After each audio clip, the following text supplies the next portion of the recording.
Hi, welcome to CulturePOP Chicago. I'm Tim Pogo, and today we'll take an insider's tour of the Windy City through the eyes of the movers and shakers that make this town tick. Today we'll be with Grant Achatz. He sits atop the culinary world as an award-winning chef and restaurateur. We'll get a look at his restaurant, Alinea, and see what makes this guy cook.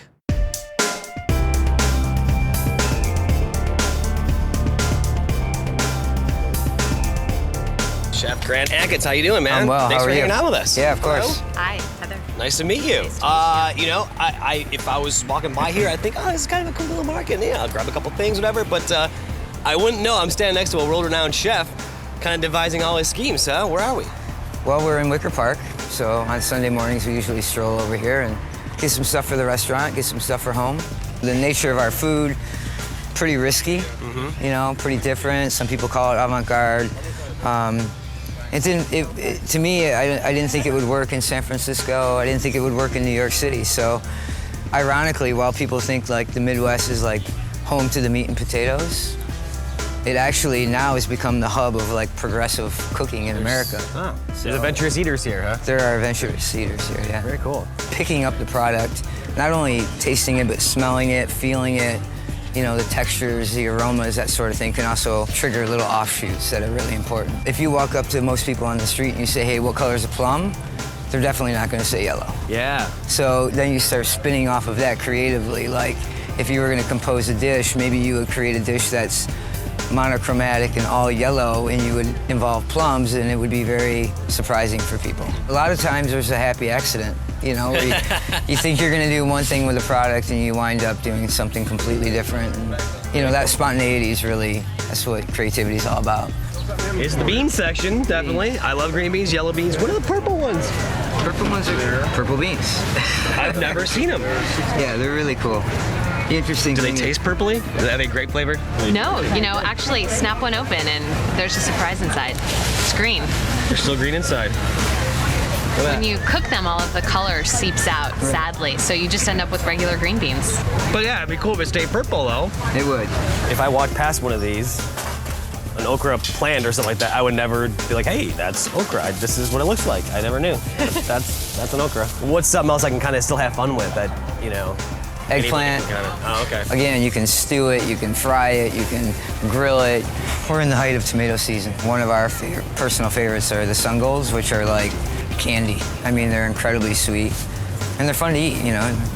Pop bite size, you know, pop them in, they kind of explode with flavor, so they're fun. Yep. Way sweet, yeah. Yeah.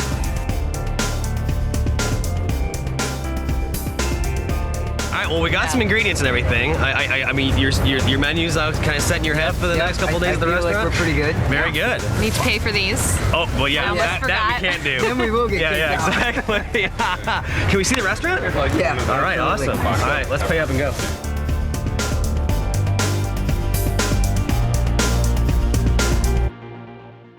Hey, Grant, I'm glad you made sure I had the address of the joint because rather unassuming outside, huh? Right. Walked right past the pizza slice shop. I'm like, I'm in the wrong place. Right. No sign, no nothing, right? Just the address. Yep. I mean, that's kind of the vibe, though, right? I mean, it's your guests know where they're going, right? Right. Yeah, that was kind of the whole idea. That and we ran out of money. So. Well, it's definitely a sleek, sort of, you know, modern, but simple design, right? But, okay, so when you were dreaming the place up in your head, you closed your eyes, what were you seeing? What were your ideas? Well, we wanted the interior to be pretty minimalist, you know, and have it really be focused on the food, let the food kind of be the entertainment and the voice of the restaurant. You're gonna come here and 99% of the food isn't gonna be immediately recognizable to you. You know, we manipulate it both texturally and aesthetically in certain ways that make it surprising, make it engaging, make it fun to eat. And, you know, hopefully, like I said, something that's emotionally charged, something that makes your heart beat a little faster, something that makes you smile. So we really want people to go, I've never had that before. I've never tasted that before. I've never thought of this before, right? I've never been served food like that before. It's not a menu that you flip through and be like, I'll have this and got a side of that. I mean, is it the one offering for the day or? One menu. Okay. About 21 courses long. Wow. You come in, you sit down. Basically, you tell us if you have any food allergies that we have to worry about, and then away we go. Nice. Yeah. It's a little journey, right? Right. I hear a lot of commotion down in the kitchen. Can we check out some of the magic? Absolutely. All right. Let's do it. This is what it's like every day? Every day.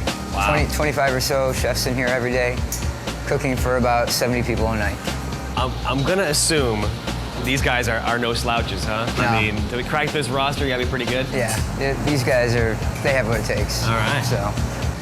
So basically what he's gonna do is he has dark chocolate in there. Okay. And he's discharging it in a bath of liquid nitrogen. Cool. What is that? So it kind of looks like it's A brain. a brain or from the moon, perhaps. Yeah. Like if I came up to you and said, "Hey, what is that?" You'd go, I'd be like, "Lava I'd rock?" probably, yeah, Like, I'd I have guess no 100 idea, things right? before I ever got to chocolate. You know what? It's chocolate mousse. That's all it so is. cool. We bring this out to the table, and what's happened now is it's so brittle from the nitro that we do this really kind of dramatic effect where it literally comes right apart. So, you know, stuff. pop like that nugget in your mouth. There you go. Oh. This is a negative 50 degrees, this surface right here. So the idea here is that you can freeze things obviously very rapidly. This is basically thickened lemonade. Okay. For lack of a better term. It's just a lemon pudding. And then this is a thickened pisco, which is a grape-based spirit. So then we layer them, build like a snowman, basically. Yeah, exactly. And then, Check that out. for instance, you have obviously where the food comes in contact with the actual stainless steel, negative 50 degrees. And as it graduates up, we have the ambient air temperature. So on the very top, you can see how that's going in there. Yep. The bottom, Whoa, that's hard as a rock. in order to keep the integrity of the frozen bottom of that, we need to come up with special serviceware. So that glass core we put on here as well, so that gets negative 50 degrees. The bite would go on there like that.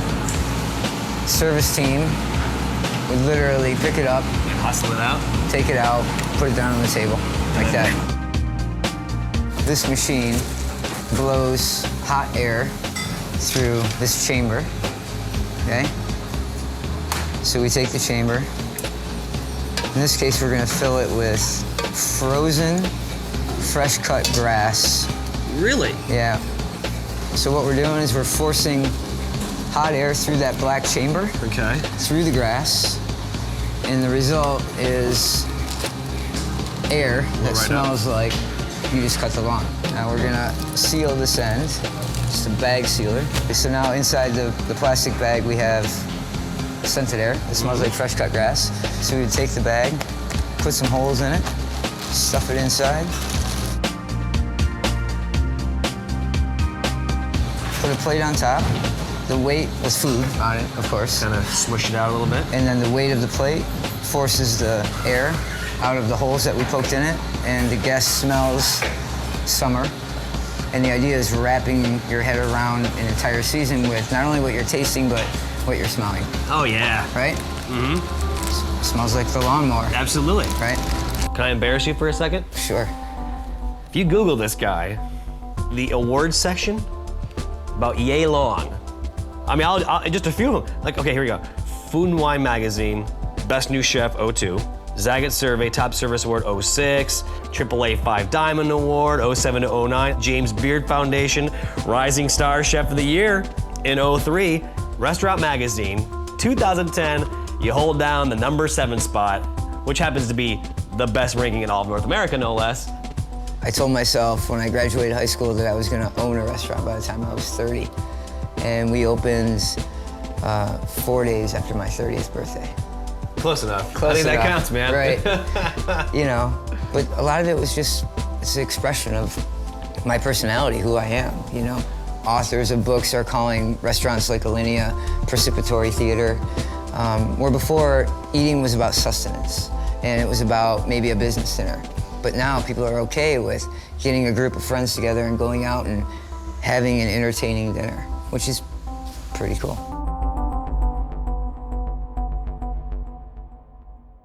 All right, thanks for joining us today in Chicago. And if you want to find out more about Grant Achatz, his restaurant Alinea, or the Bucktown Farmers Market, just jump onto CulturePOP.com.